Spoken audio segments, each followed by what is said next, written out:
السلام علیکم ورحمۃ اللہ وبرکاتہ۔ احباب کیسے ہیں آپ؟ امید ہے آپ خیریت سے ہوں گے۔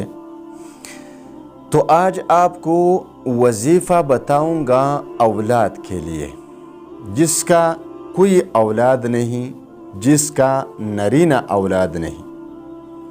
انشاءاللہ تعالی یہ وظیفہ کرنے کے بعد آپ کو اللہ تبارک و تعالی اولاد ضرور عطا فرمائیں گے۔ دیکھیے، یوٹیوب پر جب میں اکثر ویڈیوز دیکھتا ہوں تو ان میں کچھ وظائف میرے سامنے آ جاتے ہیں، آپ کے سامنے بھی آ چکے ہوں گے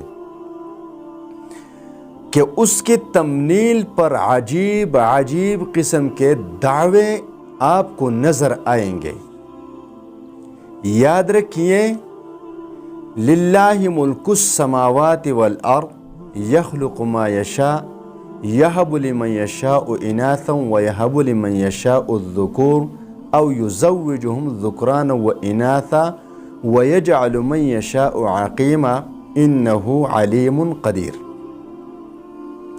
اس آیت کریمہ کو آپ پڑھیں تو آپ کو صاف نظر آئے گا کہ کسی کو صرف بیٹیاں دینا، کسی کو بیٹیاں اور بیٹے دونوں دینا، کسی کو صرف بیٹے دینا، یہ اللہ کی بادشاہت ہے۔ جس طرح چاہے وہ عطا فرمائے۔ تو میں دعویٰ نہیں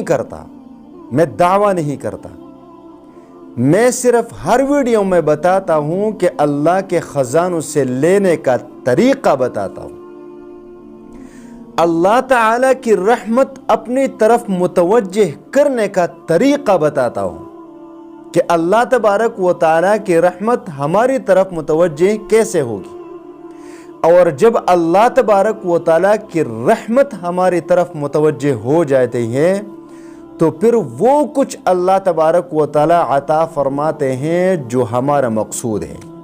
ٹھیک؟ اب اگر کسی کا اولاد نہیں یا صرف بیٹیاں ہیں، وہ بیٹی چاہتا ہے یا بیٹا چاہتا ہے یا دونوں چاہتا ہے، تو اس عورت اور مرد کو چاہیے کہ یہ جو آپ کو اسکرین پر اللہ تبارک و تعالیٰ کا یہ اسم مبارک نظر آتا ہے، الواحد، اس کو لکھ کر اپنے پاس رکھیں اور اس کا ورد کیا کریں، جتنا آپ سے ہو سکتا ہے اس کا ورد کیا کریں۔ انشاءاللہ تعالی اللہ تبارک و تعالی اولاد ضرور عطا فرمائیں گے۔